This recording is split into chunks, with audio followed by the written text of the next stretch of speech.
In 2021, I launched a business that went from 0 to 18.5 million in just 48 months. In this video, I'll break down how I did it so you can just copy my blueprint. But here's the thing, this isn't going to be another video about how to start a business that only really applies to beginners. Instead, I'll reveal the 6 stages of growing a business that's actually scalable, so you can take it from 0 to 8 figures as fast as possible. Now for context, a few of these tweaks can make a huge impact on your business. You could take me as an example. Back in 2016, I launched a business that after 5 years had generated $500,000 worth of revenue. Not bad, right?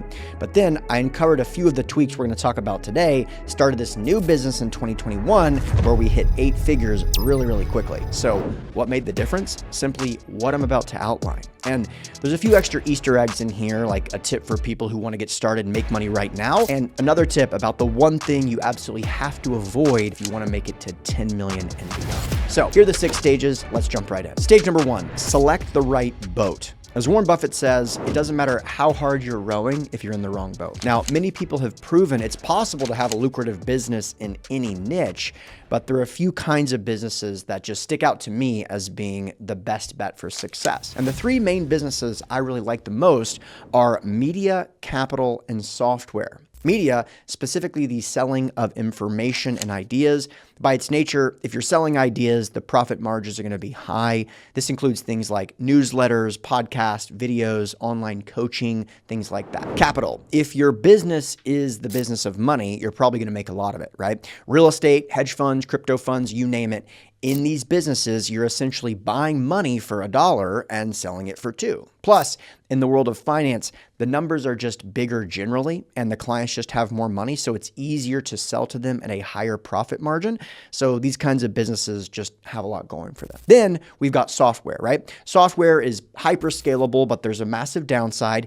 It's so good, it attracts all the Harvard MBAs and their well-funded friends at venture capital firms. And because of this, you've got to be pretty well-funded to compete with others. But if you create a good product, your clients will stick around forever. So this business is also pretty good. Now, these are pretty much the only business vehicles I'll ever be associated with because I'm only looking for 8-figure plus kind of opportunities.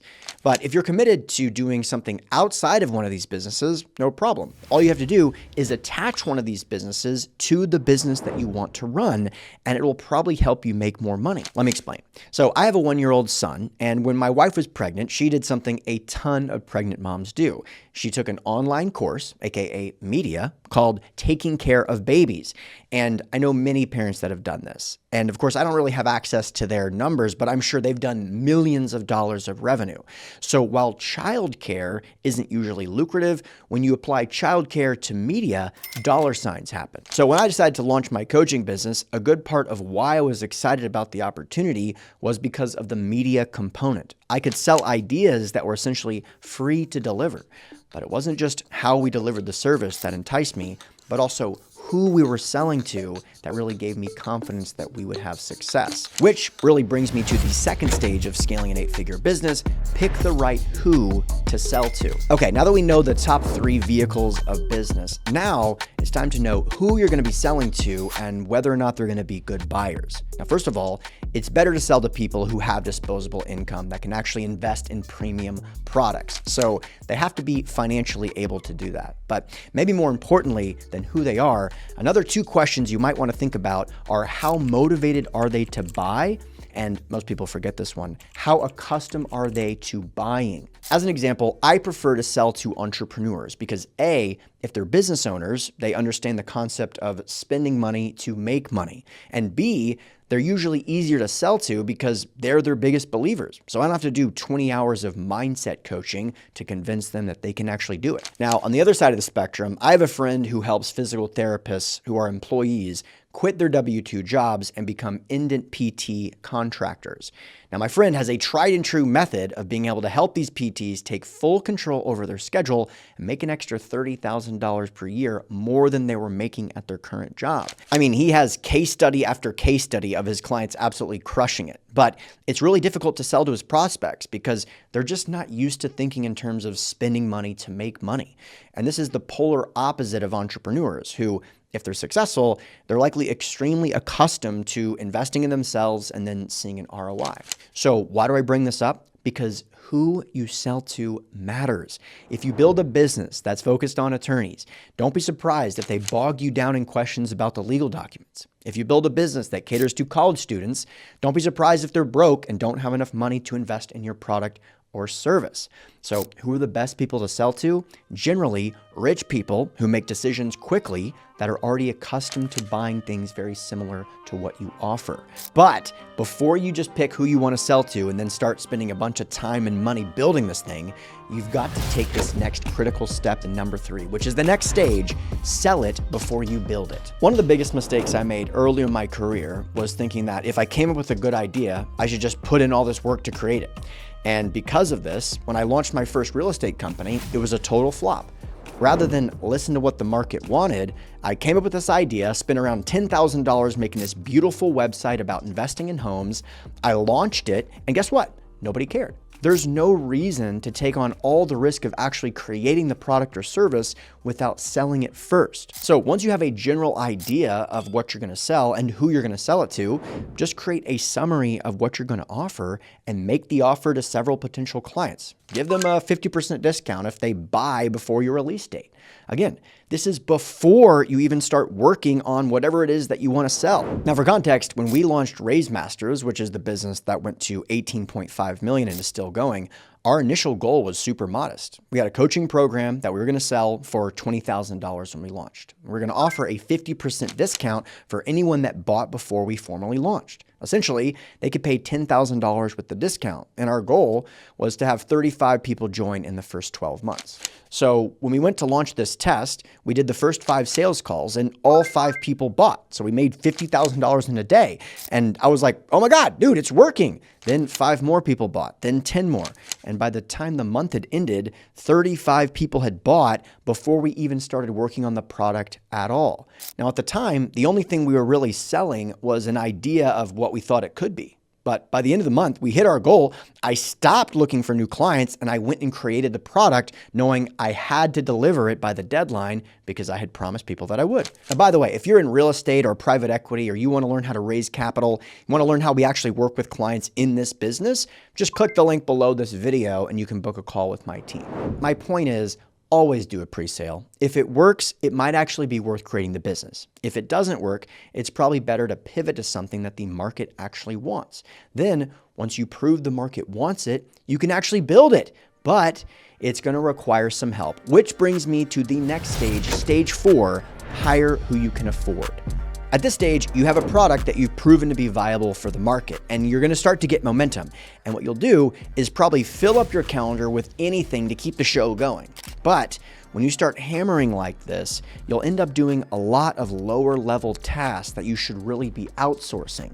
So the question is, who do you hire and how much do you pay them? Now, from my perspective, there's basically 4 buckets in the hiring pool right now. Overseas talent from 5K to 25K, junior US talent from 50K to 90K, managers, directors, VPs from 90K to 175K, and C-level talent from 175K and above. And you really get what you pay for. But the thing is, you've got to hire who you can afford. For most people that are starting out, the best place to start is overseas talent and maybe 1 or 2 people in that 50K to 90K range. Now for us, the first few hires I made were an administrative assistant in the Philippines, a closer who was just there to sell, and a random guy who didn't really have the most specific set of skills, but was really willing to do anything for the company. And guess what? That last guy, yeah, everyone has a guy like that in the beginning, but they don't usually last. Which brings me to number 5, remove the B players and bring in the rock stars. Now, if you make a couple of hires and you're still growing, first of all, congratulations. This is incredibly rare. But if you try to put the pedal to the metal, it's going to feel like you're running out of gas because you hired a team on an extremely limited budget. Again, unless you've already got super deep pockets at this stage of growth, you're probably the most talented person at the company at pretty much everything. Meaning maybe you've been able to offload a couple of tasks, but they were tasks you could do pretty well. And then you taught someone else how to do it, but they're like 50% as good as you. Now, just so you know, this is totally normal, but it isn't going to get you to 8 figures and beyond. In order to get to that level, you have to reset the baseline of the level of talent you bring into your company. And this is likely going to mean letting some people go. Now, for example, once we started to get to $2 to $3 million per year in revenue, we had enough money in profit where we could stop penny pinching, and we started hiring people that were already rock stars in other companies. To put a fine point on it, the business I was scaling was a real estate coaching program. So when I went to go hire a COO, I wasn't looking for someone who wanted to level up and take on more responsibility. I wanted someone who had already gone exactly where I wanted to go. So with that in mind, I was looking for COOs and CFOs who had scaled coaching businesses to 8 figures. And so after going through hundreds of applications and talking to some serious ballers, I ended up hiring someone who was the former CFO for Grant Cardone, who runs one of the largest real estate coaching companies in the US. Now, once you bring in someone like this, it totally reframes your view of what it means to be an A player. If you haven't done it before, it's honestly hard to put into words. But first of all, they already know the whole playbook you're trying to run and have run it before successfully. They don't need to be trained up. They just need to be onboarded. And they'll probably find a way to justify their entire annual salary in the first 30 days of your company. Now, once you view this person as the new standard at your company, you'll clearly see who you need to get rid of. And I'll spoil the surprise.